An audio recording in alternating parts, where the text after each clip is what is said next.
Good morning, everybody. Pat Flynn here for our weekly live Q&A with Dan, John, and myself. Dan will be here in just a minute. I wanted to hop on just a little bit early to give you a few updates and announcements. Of course, if you have questions, put them in the comments here. We'll be sure to work through as many as we can on this very awesome live stream. So it's good to be back. It's been about 2 weeks. I've been in Florida. Cold Florida. Now I'm back in cold Wisconsin.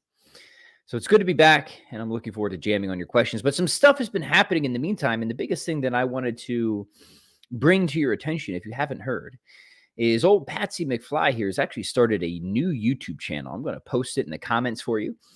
It's called Kettlebell Quickies, and I want you to go check it out. I want you to subscribe because why did I create Kettlebell Quickies? I wanted really a one-stop shop for time-efficient kettlebell complexes, circuits, combos, and chains. And you might be thinking, well, Pat, you have a lot of that on this channel already. Why are you creating a new channel? And there's several reasons for that. One is I want the new channel to just be hyper-focused on efficient workout videos, brief, grab-and-go, metabolic resistance training, the stuff that you guys love to hate, and just short, no BS videos on training advice. Again, I have a lot of that here, but this channel is more of a mix. We do a lot of live streams, and I'm told by social media gurus that YouTube really likes channels that are like hyper consistent. So I don't want to change this channel. I like what we do on this channel. I like that we do the live streams. I do some longer videos. I do some shorter videos. I just have a lot of fun on this channel. I don't want to change it. I know that a lot of you guys really enjoy this channel, and I don't want to do that to you.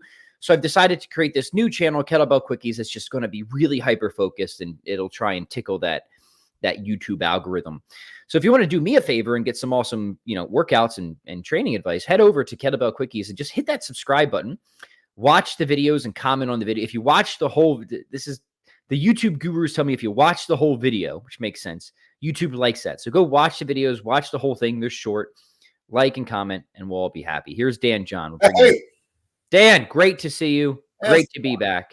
Feels like it's been a while. It has been 2 weeks, and it's been too long. 2 weeks is too long. No, and it's wonderful to see you as always. How have your past 2 weeks been, by the way? Good. I was in. I did a workshop for Parker University down in Las Vegas. They had this big thing. I think it was called Invicitus or something like that. It was Invicitus, a really first class event. I mean, just stunning. Then I was down in Tempe. I was down there for the Guardian Academy workshop. Got back, I guess Sunday, and here I'm back. So you were traveling too then, yeah. So it was. By the way, I should let the people know it was totally my fault. I was planning on podcasting with Dan when I was in Florida, but I forgot my mic and I forgot my camera and all this stuff, so it would have just looked and sounded like garbage. So I apologize, but here we go. We're gonna make up for it. Yeah, a lot of hurt feelings out there, young man. A lot of hurt feelings and a lot of anger. It's like one of those things. Not that anybody cares, but like, we have 5 children, and we drove down there, and like we spend so much time making sure we don't forget anything, and then I forget the podcast stuff. So whatever. It's travel's tough. Like when I go to Vermont, for those couple of months, I pack some stuff over almost a whole week. It's like, okay, I can't forget this because of that commitment. Yeah, but it's good. We're back, and here we go. I cleaned up my office. I don't know if you can tell, but I'm trying to be a lot more professional looking behind me. Looks nice, Dan. Looks very organized. Same backdrop, just a little tighter. I got to organize all this, and then the one thing you probably, if you look, you can probably see a number of your books over there. Oh, yeah, look at that. You got the old Pat Flynn library. I love it. Love it. Yeah. And then still finishing up some things. It's not perfect yet. But well, it looks good. If anyone, by the way, people, drop your questions in. We're going to hit those in a minute. If you want to see, this is my laboratory. I usually have the virtual backdrop on, but this is actually our dining room. It's filled with all sorts of music equipment.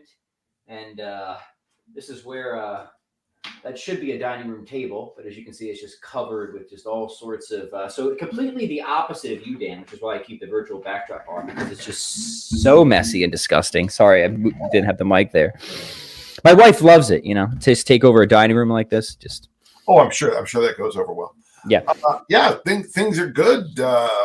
of course, when you travel that much, your body weight takes a hit. But this morning, I'm within 2 pounds of my normal where I want to be. So if you're 2 pounds above your, your, I don't know, your your limits, I mean, that's okay. And career's going well. My throwers are throwing, and my daughter Lindsay's in town with me. She's upstairs on a phone call, and Super duper. yeah, so life's good. Yeah. Yeah, I got a good deload, man, going to Florida. I did some light kettlebell stuff, but I've been pushing it hard for a while, and it's been a while since I've been overtrained that you almost forget what being overtrained feels like. You know what I mean? And then you get better and you realize, oh wow, I really was overtrained. So keep an eye out for that, guys, because even if you've been lifting for a while, overtraining can sneak up on you in ways that aren't even immediately obvious until you're not overtrained anymore. And now I'm looking back, I'm like, oh, I was probably overtrained for several weeks there. That wasn't great, right? Mm-hmm. Yeah, I tend to notice it on when I'm coming out of it. Like I'll go, oh, those weren't shoulder issues; those were beat down issues. Right? Yeah. Yeah, I mean, there's 52 weeks in a year. There's a Fibonacci number 13 that works much better than 12, but train for 12 weeks. Take a week to, utilize what you train for. Get back to it. Even something as simple as one week off every 3 months is probably enough for Right. for what I would say the general trainer. And remember, folks, part of the scourge we have out there is only 1 in 20 scourge. Okay, that was okay. Only 1 in 20 people exercise. Only 1 in 20 people floss every day. Only 1 in 20. So if you are one of the people who do exercise, it's actually, I think, harder to take that week off than it is for the just as hard for the 19 out of 20 to actually exercise. Yeah, for sure. By the way, got this new contraption called the water pick. You ever hear about this? Oh yeah, God! But now we're going back in the day. Sure. Haven't tried it yet, but the dentist said to give it a shot. So we're going to give the water pick a shot. It's supposed to be as like the new flossing thing. I tell you, if you can get it and shoot out this way, man, you'll find meals you ate years ago coming out. Yeah. Believe me, I got again something nobody cares about, but I have one of those permanent retainers. I got that like back in high school, and like that thing, you want to give me a reason not to floss. Trying to floss around that thing is a real pain. All right, let's take some questions here. Lots of good stuff, and we'll catch up on it. All right, let's see. All right, Cole has a question about armor building. Can the armor building complex be done with asymmetric weights? Say your gym doesn't have pairs of kettlebells. What do you think, Dan? In the new book, I have a whole chapter on that. In fact, I think for some, I guess it's about as vague as you can be, but I think for some people, it's actually better. I like the bigger unbalances, like a 32 in one hand and a 16 in the other, or a 24-12, or whatever you got is fine. A 24-20 is fine. But just remember, so I'm doing the exercise this way. I put the bells in the ground, and then step to the other side to do the next step, and then I think that's a lot easier than switching. I don't like to switch them on the ground because I get lost in what I'm doing. So do the cleans, do the press, do the front squats, put them down. I just walk to the other side, face this way, do the next set, walk to this, and then what's nice if you do it that way, also, Cole, is that it becomes more rounds of coaching. So if like, for example, if you're mentally struggling, like some people, me, I don't want to do 20 rounds. That's too much work. But 10 rounds of that isn't that bad. Same amount of work, just counting to 10 versus counting to 20. So a round would be, if I'm on this side, that side, that's one round. Do that 10 times. It's actually 20 rounds, but mentally. So those little mental tricks. You got to learn to play these psychological games with yourself. Those mental tricks don't sound like the first time you do a workout. Yeah, you might not need it, but once you've been there, I got that one called the humane burpee. When you get to round 7, what the hell am I doing? Yeah, any sort of higher volume thing is always just a bit of a slog. You do have to have little techniques and tricks and whatever to make it happen. Yeah, especially on the days when you're not. There'll be days, of course, when you're amped up. you can't rely on that. You can't rely on the days where you're amped up because those are gonna. It's just not going to be every day, right? Oh, Yeah. well, it's like those little it's like motivation posters or anything like that. I saw a good motivation poster, and it's a beautiful picture of a sunset or something like that. It says underneath, if you need something like this to be motivated, you'll be replaced by robots. I That's was, good. That's I, good. It's I, very poignant. yeah. When people ask me about motivation, I mean, I like goal achievement. I'm very big into goal achievement, but motivation itself, and this is, and if I'm getting stuck in the weeds, or if I'm being a little bit too, majoring in minors, or whatever Give cliche. it to us, Dan. Give it to us. But yeah, you know, having that motivation, a motivational speech, listening to it. If you you got it, sometimes you just got to do the work, and I would say probably 80% of the time, I call them punch the clock workouts. You just show up, you get them in, even at the elite level. And then there's going to be those times where you're just too embarrassed. The workout is horrible. And there's times where the workout has been the greatest thing of all time. But most of the time, you just need to do the work. I mean, I'm sure you've been inspired to go practice the guitar, but a lot of the times it's just sitting in the chair and strumming, right? Oh yeah, and like there's a reason my guitar is kept. Where is it? Right, it's right. It's the microphone out of the way. There it is. It's right. It's right there. Right. The guitar is same with the kettlebells. The kettlebells they're right over there in the back deck. The important things are kept nearby. Mm-hmm. And it sounds silly, but just that little extra that you would need to go to the basement or upstairs is just another barrier to entry that you just shouldn't have if it doesn't need to be there when it comes to important things, right? Yeah. Mm-hmm. Yeah. So Cole, it's funny because Cole's question kind of got us on that little riff there, and I like it because I think a lot of times, we can talk about these programs we have or these X things we do, but it's the doing and not and striving for this perfect set of numbers is a bunch of crap. Getting the work in is better, even if you screw up the workout entirely, it doesn't matter. It's still pretty good. Like somebody asked me one time why I do the humane burpee. It's 15 swings, then goblet squats and push-ups. Why don't you do the swings and then the push-ups and the goblet squats and the push-ups? And I'm like, yeah, go ahead and do that. That's perfectly fine. But I guarantee after you do that 150 swings, 55 goblet squats, and then the 55 push-ups, almost your brain almost instantly will say, can't we mix that up a little bit? Can't we add salt to the potatoes? Can't we, the brain just loves to go off in those directions. So Yeah. It's why you need that sort of intelligent or specialized variety. But there is a good discipline to be had at just sticking to something extremely monotonous and boring for a while too.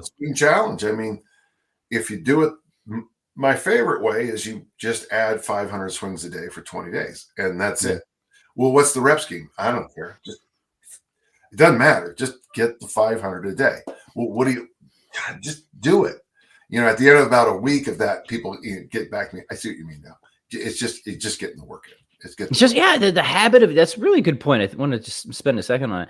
The habit, getting into the habit or the discipline of getting the work in. Like even if nothing else, like who cares what the program is for this purpose? In fact, try and find the most boring thing that you can. Right? like make that the goal. Like this should be the most tedious, boring thing, but you're training yourself to stop chasing rabbits, which we know is really among people who are exercising. It's the squirrels. By the way, I saw Up, the movie Up, Dan. Oh yeah. I never knew that was where the squirrel thing was from. You'd only say squirrel. I had no idea it was from the movie. And I saw that when we were in Florida, watching with the kids. Like, oh, that's where Dan John got that from. So yeah, squirrels. The squirrels. You learn to stop going after squirrels, right? Yeah. He was around before me, but I think before then. But oh yeah. I'm sorry. Up got it from you. Other way around. No. Up is one of the. But I just thought it was an amazing show about. I think Up is incredible. Still breaks my heart. Okay. Loved it. Yeah, loved it. I saw like snippets here and there, but it was the first time I watched it all the way through. And yeah, good movie. Would recommend. Let's go to another question. Yeah. Okay. Follow boring programs. There you guys go. That's the advice. All right. Anthony, I'm going to come to your question here in a minute because I can see it's broken up over, and I know you've got a programming question over several comments. So I need to figure out what order it's going in.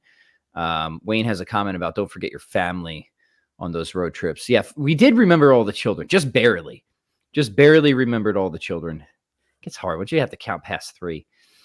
All right. Justin says, all right, so for balance, I've noticed my 1 foot balance has deteriorated in my middle age since I am, despite many packs and bargains, not getting any younger. Any idea how to train balance? Yeah. So Dan, you've got the stand on 1 foot test. So let's Yeah, discuss I mean, this. Yeah. I would say, and what's our name here? Justin. So Justin. that's actually something I now spend a lot more time in my workshops with. A couple things. This comes from our good friend Clarence Bass, whose whole collection of books are right here. And the first thing is, it's a fun little thing, but while you're doing little chores around the house, I'll tell you, including brushing, flossing, and brushing your teeth. I use the picks flossers. So, but stand on 1 foot while you floss your teeth. Stand on 1 foot while you. Here's another. This one is amazing. I mean, I've been brushing my teeth with my right hand all my life. Somebody said, try brushing your teeth with your left hand. So I can barely stand on my 1 foot with my left hand because I have no wiring for brushing with my left hand. When I brush with my left hand, my brain has to go. It's here. I'm 67 and I'm learning this new thing. So drying dishes, anything that's obviously don't do it cutting vegetables, but anything in the kitchen that you can do, take a pause in 1 foot, and then from there there's some dynamic stuff. This isn't going to be perfect. Oh, by the way, I also got a new office chair too. A new office chair. Very excited. Yeah. The other one with my hips, I have an issue with that. But so here's my right hand. Geez, I don't know how my shoulders do, but so right hand, left knee, left hand, right knee. Anytime I got this from the great Tim Anderson. Anytime you can right hand, so you can do it as a chair if you're being if you're struggling. But as you stand up, as I'm taking my right hand and put it in my left knee, I march in place so my right foot's in the air. And so you're doing dynamic practice on 1 foot balance. And then you extend it out and turn it into like more of a speed skating or a lateral lunge movement, still tapping and holding to the point that I have where I will stand. I'm now on my stand on my left foot tall, right hand's on my left knee. And I'm going to stand as long as I can. As I start to lose my balance, I'm going to speed skate over. There are some things you can do with boxes and stuff, but a lot of this now is going to be a lot more, has to be hands-on. But yeah, the thing I would suggest first is having little bouts of 1-footedness and then slowly ratchet it up with the hand on the knee. And then the final thing is in life, when you can think about it, challenge yourself to maybe step up on curbs, just like, for example, here in Murray, we have the curb. We have that little section that's about this wide. When you're walking the dog, play around with trying to keep your balance on that balance. Yeah. Just it is practice and getting back to the thing I was trying to get across. Holding the toothbrush in my left hand is so difficult for me to brush my teeth because I have I only have broken my left wrist and really messed up my left finger. So I've never really had a need to learn to do it this way. Mm-hmm. When you do that, brush your teeth with your left hand, you will discover how really in real time how the nervous system works. If for many of the listeners, you might not get the hit I got because I've never done it before, but try to find anything in your life where you've always done it. I mean, I have. If you've always played guitar this way, flip it and just go the other way. Try anything and just go the opposite. It's like an American driving in England. So the easiest turn you can make in the United States is a right turn. into traffic is the easiest turn. It's the most difficult turn in the UK because they're on the other side of the road. Wrong side. It's the wrong side. Yeah. Mm-hmm. So when you here in the States, you make a right turn into traffic, no big deal. There, it just I don't know, so messes with your brain, right? Yep. Yeah. I don't know what else. Keep that brain liquid. Yeah, it's called neuroplasticity. That's right. And at the Parker seminar, my friend Noelle, who sometimes listens in, and if she's there, say hi, Noelle. Noelle went in and listened to all a lot of the other speakers, and neuroplasticity is the foundation of it. The best thing you do is sleep, meditate, exercise, eat plants, and then the other thing you have to, and then got to practice things, right? Got to learn. Got to keep yourself learning. All right. Practice. Good. Great. Yeah. Practice and learn. How about that? Law of specificity still applies. All right, Anthony. All right. So let me contextualize Anthony's question. I know what it is because he was talking about it in the Facebook group. He's trying to get his single arm press and single arm squat up, Danny. He wants to know, should he move away from 5 sets of 1 rep, which I generally didn't advise, to essentially Dan John's program, which would be more of a Fibonacci sequence, starting from singles, but progressing to 2, 3, 5. So yeah, the question is, should he stick with this very low volume single rep sets for his military press and single leg squat, or should he be adding more volume and doing more ladder work? That's the executive summary. Okay.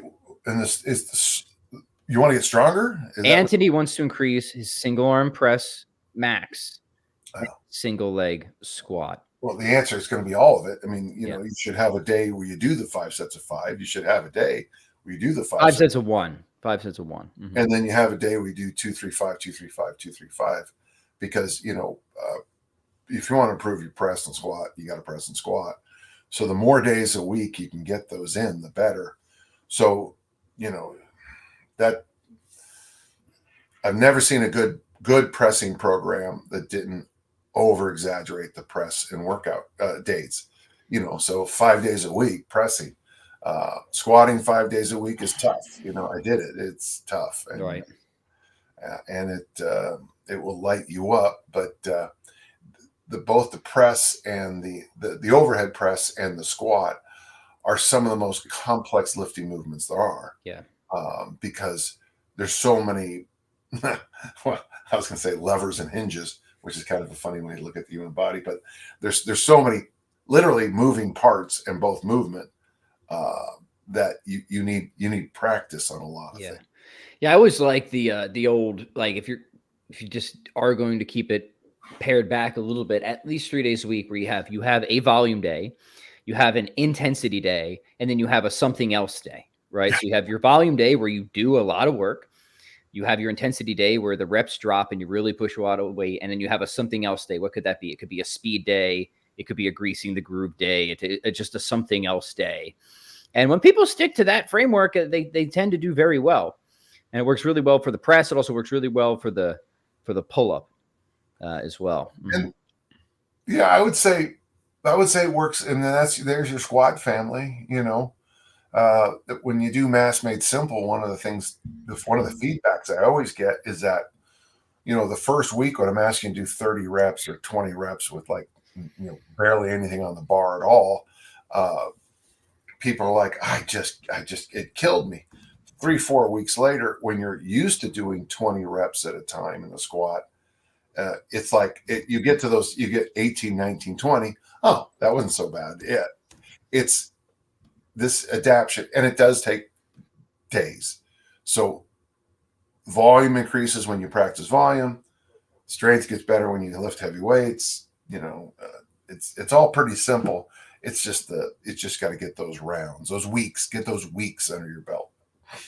Yeah. How important, it doesn't get emphasized enough, is the sort of the ultimate secret ingredient for a lot of progress is it's time and patience with time. Deep time, as we like to say. Deep time, right? Can't be deep time with deep practice, right? Mm-hmm. Yeah, and of all the lifts I know, the overhead press is the one that's the least sticky for me. Yeah, sure. I mean, I can, if I'm pissed off about something and want to prove a point on pressing, and I take presses seriously for a few weeks, I'm great at pressing. 2 days later, after I've gotten through my Falls off quick, sure. the wrath of Dan, uh, it's gone. Yeah, well, not gone, but Yeah. uh, pull-ups are less sticky for a lot of people. Hinges seem to stick for a lot of people. Loaded carries seem to stick. Horizontal presses seem to stick for me, but not vertical. Yeah. Like my bench, I mean, I'm probably still one of the better benchers you'll ever meet in your life, and I haven't benched in 3 decades. Yeah, But I'll take a little bit of what you're not using there, Dan. yeah, so well, I just I just know how to do it, I guess. So it's a good question. Uh, and the But nice thing, the answer is both and. Have the volume, have the intensity. Yeah. and just and if you and like in my new book, one of the things I really emphasize is high rep presses followed by the armor building complex high rep press days, because what I've noticed, most people I work with, and when they want hypertrophy, that they overhead press is one of the best things they can do. Yeah. And sadly, here in the States, if they can overhead press, I've noticed that more and more. But Stiff little vultures, Americans. Get your act together. All right. Cole says, what is the best way to implement a 0 to average running progress while doing easy strength for fat loss? Should he run instead of walk 3 times a week or run on rest days? He wants to just get a little bit better at running, Dan, while following easy strength for fat loss. What would your advice be to gentle well, Cole? I've got I always like to reference my books, but Millie Brown's Low Stress Fitness, and I've got some older books. I've got, of course, Percy Cerruti. He was one of the first people to recommend. It became later known as jogging from Bowerman, but these general how you take track and field knowledge and transfer it into general running. The most important thing is running is not the same as walking. Okay, that's the most obvious thing I ever said in my life. So when you decide to move into a running program, I think there's a longer trajectory. If you start off, John McCallum's program from Keys to Progress, he recommended you run whatever running means to you for let's just say a lap, and don't make it a track and field lap. Just so you would run a lap, walk a lap, run a lap, walk a lap, run a lap, walk. So maybe it's 50 meters run, 50-meter walk, 50-meter run, 50-meter walk. But the thing about running is that even it's like swimming for most swimmers. When I decided to start doing laps, because I'm not very efficient as a swimmer, one length crushes me in the beginning, and then one length, then I rest in the curb at the pool, one length, and slowly we start to knit those lengths in together. That's how you have to start with running. So it has to be a run walk, a jog walk, a draw a long strided walk. And the thing is, build that up. Give yourself a lot of time to build up, because for a lot of people, they jump into jogging too soon and they jog too vertically. And that gives us those little minor, tiny injuries that will destroy a whole training system. I'd rather you sprint and walk than jog and those middle. I'd rather you sprint hills and go for long walks than to do that horrible jogging that my neighbor used to do, but can't anymore because of all the injuries. This one is related from Gary. He says, I'm training for a 12 to 50 mile Spartan race in November and need to run or ruck 3 days per week. What kind of programming, kettlebell programming, if that, would you recommend to complement the running? Why don't you take that, Patrick? So the Spartan, I forget what's all in the Spartan race. I will tell you one thing with these. It's been a while since I've done or looked into the obstacle course races, but the thing that really gets people on these things, Dan, aside from just being horribly generally out of shape, is the grip stuff. It's the grip stuff that always causes people to fall behind or fail. It's like the Ninja Warrior. The people who do the best at that, it's not like the crazy good football players are like, it's the climbers. It's Oh, the climbers just crush this stuff. So you know, a lot of this is, you know, obstacle specific, and I know there are gyms. In fact, there's a gym by where I used to live in Pennsylvania. It was actually a pretty cool facility. It was specifically set up for training for this type of stuff, and it was all specificity, but it was a ton of grip yeah. and climbing, stuff like that. So it really did a good job prepping people, but the really so much of the work was on getting the grips, the holds, and that upper body pulling strength and ability. So I mean, as always, my general counsel is this: get as strong as you can generally, and then just it's got to be sport specific, right? Whatever you have to be good at is the thing you should be practicing. And I wouldn't just do a ton of just sort of spaghetti at the wall conditioning. It's not that hard to get in general conditioning for these types of things, you know, like to have the general wind. What really causes people to fail on these things, from my observation, is just not being specifically fine-tuned enough for the actual obstacles themselves. Yeah. One of the guys who was the founders of Spartan races, has trained at my house a couple of times, and he said, I don't know if they still do, but they had this. You have to throw a spear at a target, and he said that was the killer for most people. They didn't know how to throw, and it literally did not know how to throw. And so, Interesting. and I don't know if it's still in there. Maybe Gary could let us know, but it was just funny. It was like, yeah, these guys come in and they can do all this stuff, and then can't overhead throw a spear. And I was like, I can see that, because you got to see what people do when they throw a javelin. I mean, I've had here, let me try that, and they hit themselves in the back of the head. It's okay. Right. Yeah. Yeah. So I would. Yeah. Sorry, Dan. Go ahead and finish your thought. Yeah, Yep. I would say, if I were you, I would combine a run with pull-ups, a run with monkey bars. So if you have a PAR course, PAR course in your area, that should be something you would train on. If not, find a school that has outdoor pull-up bars if they still exist. Find a park. Murray Park here is just about perfect for training. The Murray Park on State Street has an outdoor gym, and you could run a loop and then come, hit the pull-up area. You could run a loop and do the dips. You could run a loop and do something else. If you're going to do it in your home, like I think my home, just spitting it out, but my house, you could do a run around the block, which is about 400 meters. I have a big block, 400 meters. Come in and do pull-ups, 400 meters, run, walk, whatever you do, and just come in and do exercise. So the old school circuit training style. Oh heck, I just moved all my books and I don't know where's my German collection. Oh my gosh, somewhere down there I've got the German circuit training manual. And one of the things I always liked about what they did, and I think is very helpful, because it is what Spartan races. Oh, the spear throw is still part. All right. You better practice that up. Yeah. 30 obstacles.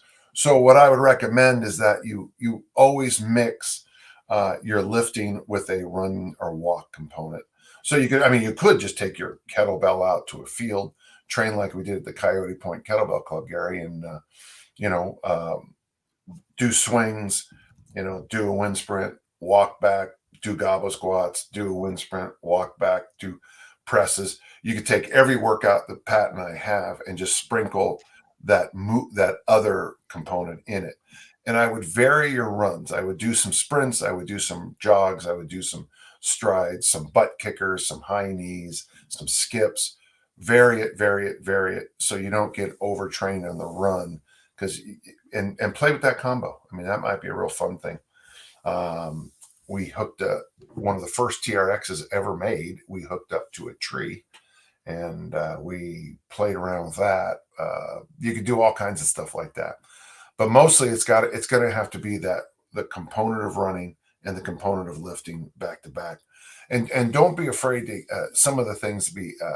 I have that drill called the get back up drill. Mm-hmm. I have Turkish get-ups might be appropriate. Tumbling, I think, would be really good. But try to find a place that has monkey bars, pull-up bars, and do those. I would do, like, I agree with Pat. I don't think you could probably do enough.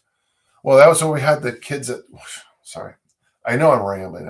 I apologize, but back at Juan Keep it Diego coming. with my javelin thrower, we came up with this workout, and I still have them in my system. There's just not many people who need it, but like goblet squat, monkey bar, push up, goblet squat, monkey bar, push up. But you'd go goblet squat, monkey bar, sprint, goblet squat, monkey bar, push up, sprint, or whatever. So I would train more like an artist on a Spartan, or any race you don't know what the obstacles are. I would think more artist than scientist. Go with the flow and get yourself, and then try to get yourself in a place where you can do that kind of thing for 2 hours. Yeah. Yeah. Awesome. Good stuff. Good advice. Stephen wants to know about hanging leg raises and how to train abs. My general advice, first off, I think hanging leg raises are a good exercise. I like them a lot. Is you should just train abs like everything else. However, you're training anything else, you should train abs that way. The mistake that people have when they train abs is they'll do, some heavy sets of 8 on the front squat, and then they'll do like 45 reps of something for the abs, and then wonder why their abs are weak and not growing. And so the principles that you use for any other movement pattern or muscle group should apply to your abs. You should pick exercises that have a high degree of neuromuscular facilitation, and you should find variations or load that are sufficiently challenging. So, sets of 5, sets of 8, sets of 12. Now, it isn't just the set or the rep that makes it magic. You have to make sure the intensity is there too. So if you just do sets of 8 with an exercise that you could have done 20 reps with, that's also pretty pointless. So you have to make sure that you're picking, and hanging leg raises for a lot of people are a good option because you can sort of dial in the intensity depending on how much you straighten your legs. If you're just kind of starting out, you can keep the knees bent a little bit more, and, making sure that you're just sufficiently challenged for the set and rep scheme for there. So that generally would apply, I think, across the board for whatever exercises you want to do. But maybe Dan, you have something to add to some of that. So I have if you train with me, when I'm doing my press specific training, one thing you will see after every set of presses, I always do the hanging bent knee leg raise. Now, why the hanging bent knee leg raise? Are you ready? Because when I was young, that's what John F. Kennedy, President Kennedy, was told to do to help him with his lower back. Well, of course, President Kennedy also, anybody who ever knocks President Kennedy, I personally want to strangle. If you read what he did with PT 109, Patrol Torpedo Boat 109, I mean, it was truly, that's where he got his back injuries. And then he, of course, picked up this thing called Addison's disease. But he was told by his doctors to hang and then hold his knees to his chest as long as you can. So for anybody who has shoulder issues, the hang is the magic. Oh, that was a nice little crack right there. The hang is great for the shoulders, and then the bent knee raise is great for the lower back. You get that free traction work, through the whole spinal column, and I think it's wonderful. And then when I was young, the Mercury astronauts hanging bent knee leg raises was one of their exercises they did to prepare for space. It was one of their big, and they were tested on it. So, this cutting edge stuff is brought to you by the early 1960s. So I know I read online that a lot of people are now, you need to train the psoas muscle like every other muscle. And that probably is true if you're a 22-year-old to 32-year-old, you probably can. But anybody, like right now, I'm sitting at a desk. If you're desk bound, if you're chair bound, training the psoases can really exacerbate certain things. I'm no expert on this, but this smart people tell me this. Doing the straight leg is harder, but for some people, it'll, I don't know if you've ever hurt your back. It feels like it does feel like you stick your finger in an outlet and you pop it. It seems like you got hit by lightning. For some people, the straight leg is a bit of a lightning blast to their lower back. So I would say go bent knee, go bent knee, go bent knee. nudge those feet more and more away from the body over time. And I love the hanging bent knee leg raise. I think It's great. It's great. Mm-hmm. that, the ab wheel, and the suitcase carry are probably all anybody is ever going to need. And again, the ab wheel is just money. I mean, And you can hit the right intensity with these exercises, which is yeah. key. They're not easy, right? They're not easy. Oh shit! I mean, jeepers! I mean, the ab wheel is. It still makes me laugh when I do it. I'll do a set. I mean, I do a lot of them, and I'll roll out that first set and be like, "Oh, that's right. These are tough. I've forgotten that these are tough." I mean, it's like if I do them 2 days a week, every time I'm reminded on the first, as it goes out the first time, I'm like, Ah! right. It's kind of like pull-ups. Maybe some of the listeners are magnificent at pull-ups, but pull-ups are hard for me, whether I'm training them, not training them, sometimes train. Pull-ups are always, holy cow. Only because I teach the pull-up like as an ab wheel. The ab wheel is my the exercise I teach before the pull-up. Right. Yeah. Yeah. Do a couple planks before you hop into ab wheel, gentle listeners, and just get yourself primed. That is an exercise you want to go in sufficiently warmed up to, for sure. All right. Otherwise, you'll just get ripped in half. All right. All right. Let's keep going here.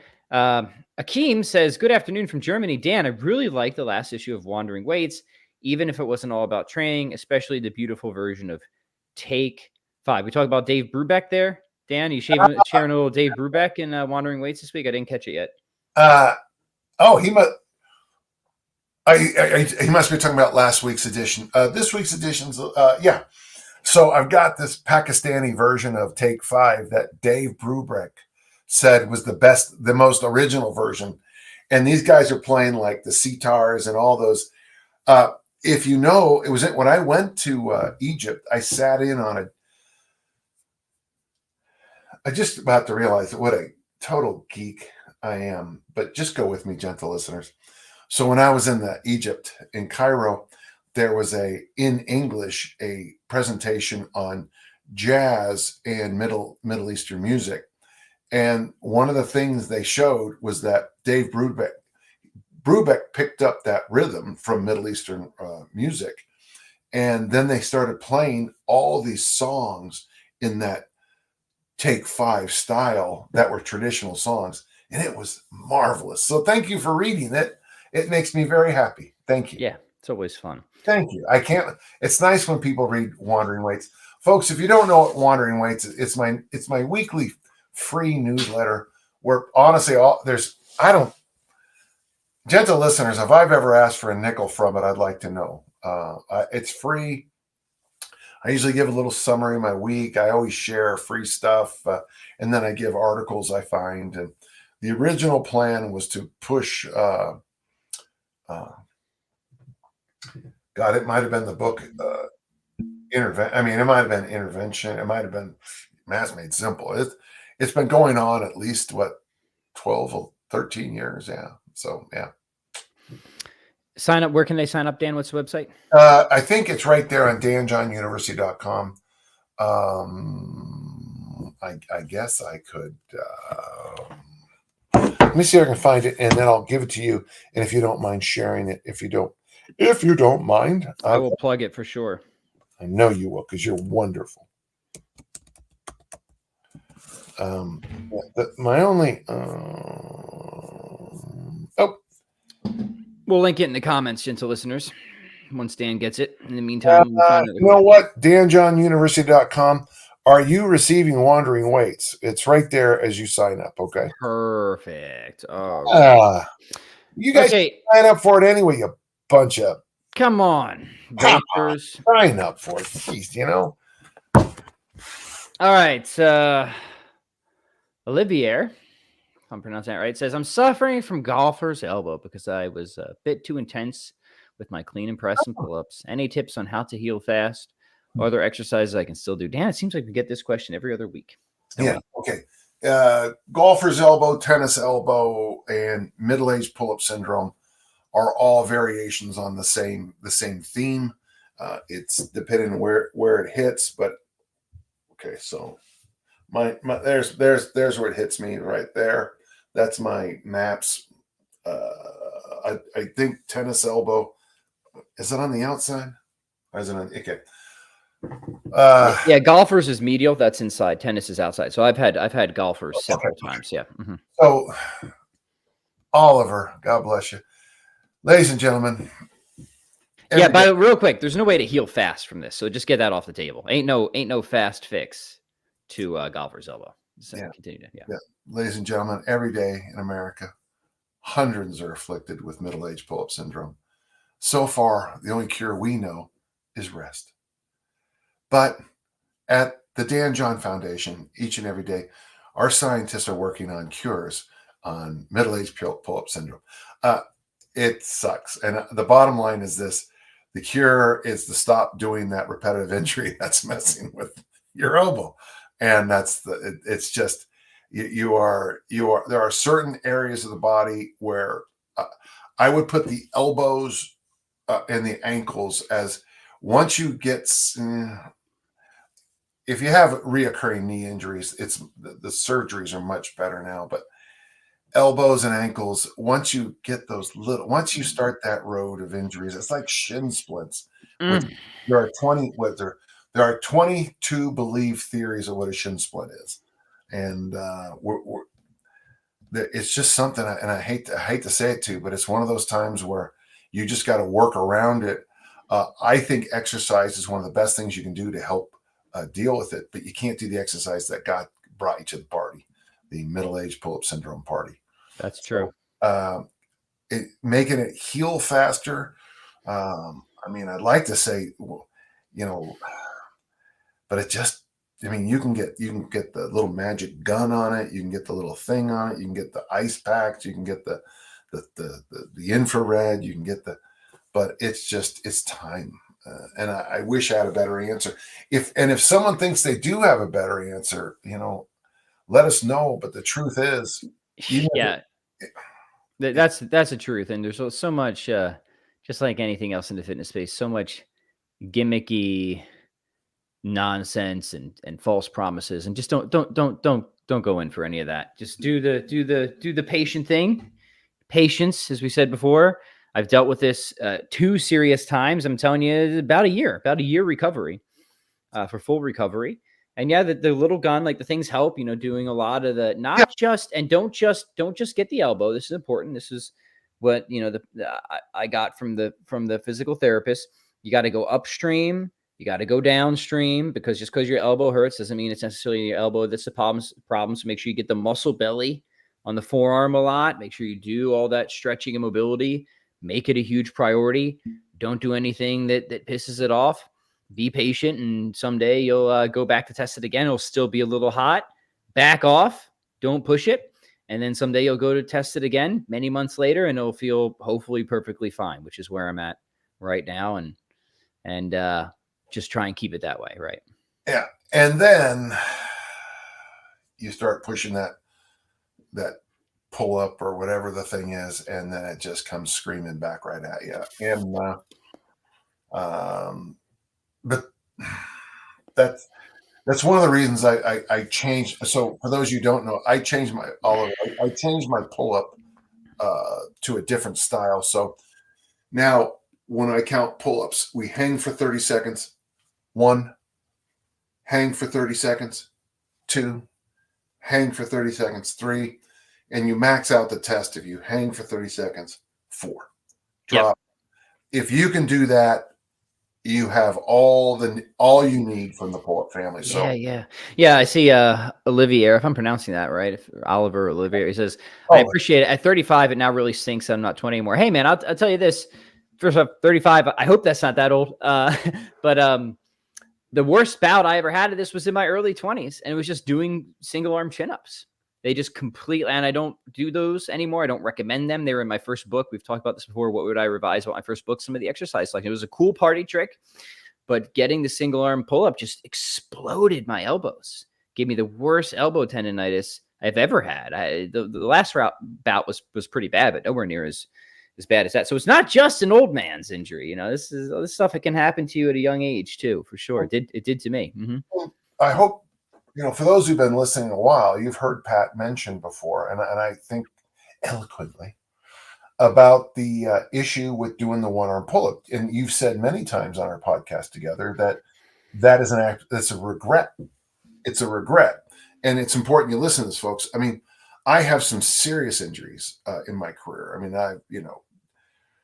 and you've been blessed by my injuries. On the cover of my book, Never Let Go, the reason I started doing all these. That's very neat. That's very cool. Little, who made that for you? Gosh, I want to say Walter, but I forgot. Sorry, but the reason I had to go to loaded carries is because I could never use my left wrist again. I just couldn't use my left wrist. So sometimes, and so what the loaded carries did is it did everything I used to do better. Everything I used to do better. And all of a sudden, one day I realized, why am I doing all that other crap that keeps hurting me when I can just pick up a thing and walk with it and not get hurt and throw farther and, be a lot, Yeah. Justin has a comment here. He says, a high quality fish oil makes a difference. I've noticed this too. And here's the other sort of component of it. And this just goes to show everything is connected. Everything matters, is just general inflammation. Like if I were to go out and have several beers and a hot fudge sundae and like a Jersey Mike sub, all my old injuries would hurt the next day. You know what I mean? Like there's definitely a strong link between my nutrition and my injury. And it's got to be a general inflammation thing, right? And like if I just misbehave a little bit, the parts that hurt the most are the parts that I've hurt the most. You see what I'm saying, right? And when there is that component of just getting your house in general order, good food, decent supplements. The fish oil makes sense. I think I've noticed that too. It won't fix it by itself, I don't think. At least it never has for me, but it's certainly something that in the ordering of things, I think is worth considering for sure. Brother, it's funny. It's interesting you say that. And thanks for the fish oil on that too, because what people start to do with injuries, they start swallowing down, the Motrins, the acetaminophen, the aspirins, and in fact, I had some very good advice years ago to actually do those in rounds, and then I stopped myself about a couple days in. It's like, wait a second. Every couple of hours, I'm knocking down another anti-inflammatory, and then all of a sudden I just kind of fold my arms and like, all those academic scholarships you got through your life, why don't you use that a little bit, that brain thing a little bit? And I realized that, and like you said with the fish oil, why didn't I go into more reasonable anti-inflammatory things? So fish oil, cutting back on crappy carbs, and quit being an idiot and doing the exercises that keep, hurting you. And sleep. Gotta get that sleep, man. Sleep is a big one. Yeah, Jordan says 100% on inflammation, 1,000%. We got an extra zero there. My shoulder is particularly a good thermometer for my diet. Yeah, again, one of the best advices I got from a physical therapist many, many years ago is when I hurt my shoulder doing that stupid bent press at that cert we did down at the Camp Lejeune.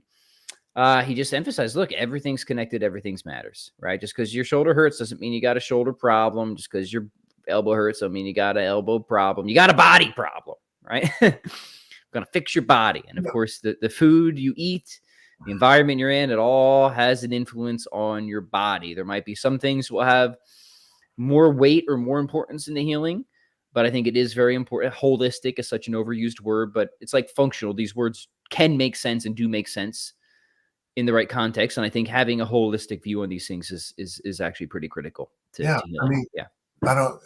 You can see on my face, I don't know how, if from those you are a little bit more maybe paler, in your DNA. Interesting. I tan really well because of my Native American side. My dad and my brother, they walk out in the sun, they have perfect tans. But I get those big red splotches here. I get red splotches right here. And it looks, you can tell on my videos when I'm going through a rough time personally. Some people keep pulling up these videos from 2-3 years ago, and I'm like, right. But you can just see, you get the big, that for me, I show inflammation up here. I show it. You know, when you drink too much and you wake up with bloodshot eyes and you've got the big puffy stuff going on, that's your body rebelling, and it's you can see it on people. Well, imagine. So we can see when you've had too many Jack Daniels, but we your body is screaming here that you're doing, you know, some bad reps. Yeah. Yeah. Let's see if we can squeeze in at least one more here. Here's another question about armor building. JB says, how can I strengthen my press to make the squat and clean more demanding when doing the armor building complex? These lifts are out of whack. So for people who aren't familiar, Yeah. ABC, or armor building complex, is 2 double cleans, 1 press, and 3 front squats. And the brilliance of that scheme is the press, which should be your weakest lift, right? If you can press more than you squat, you got a problem, is the lowest in terms of the reps, because it's just one. So it fits the sort of disparity. The rep scheme fits the disparity, which is why I think it's such a lovely little complex. However, perhaps things are a little bit more out of whack than is desired, and it sounds like that might be the case for JB here, Dan. So what would you recommend to this fellow? Well, there's a new book coming out by a distinguished author of Murray, Utah, actually. And he recommends that week 1, you do the ABC twice. Week 2, you do the ABC once.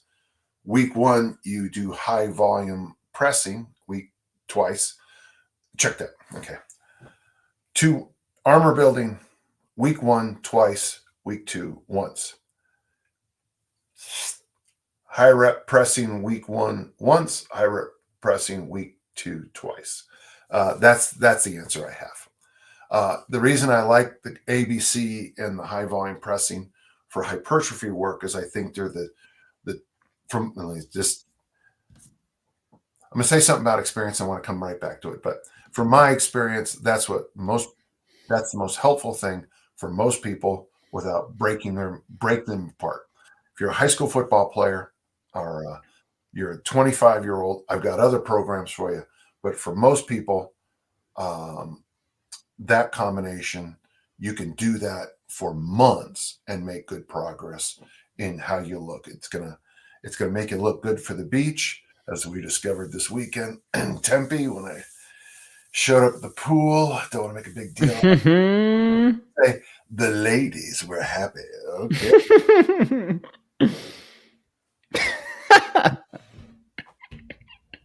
I got a cough. I'm going to mute the mic.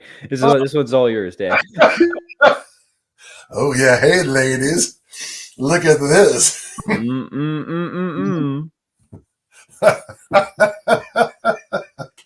But okay, one I just want to add, and I'm going to have to bounce here in a minute. Is that when I talk about my experience, this is important. Whenever my experience, this is important. It's not me being cocky. Whenever my experience doesn't line up with the current research, my first thought is we need to reflect on the current research just a little bit longer. Because maybe like these studies they'll come out with where they say, oh, you only need 1 set to failure to be an elite athlete. And then I look at the study and realize that they used untrained stone college freshmen as their cohort, who are not the same as I was as a freshman training 6 hours a day. So, so sometimes when I look at research now, I always look at it. I always start with the participants first, and I will throw out most studies. If it's a nutritional study that's self-reported, it's not even. There is no. I mean, it's not even worth the. It's not even worth. It's not even worth looking at. People will never report what they actually eat. We know that from the research from years ago, people always. I mean, it's thousands. They underreport by thousands of calories how much they eat every day, and they overreport by probably thousands of calories how much they exercise every day. Yep. Know that. Yep. So why are we using those 2 templates? So, hey, I'm gonna have to bounce. I'm getting housework done, and they just showed up. Well, we are ready to wrap it up anyway. So, Dan, thank you as always. And I want to invite people to help us out here by just hitting subscribe, sharing, leaving a comment afterwards. Dan, we'll catch you next week. And JT, as always, soon. I'll let you know. I'll find out for next week, JTH, when the book comes out. All right. Peace, everybody. See yous.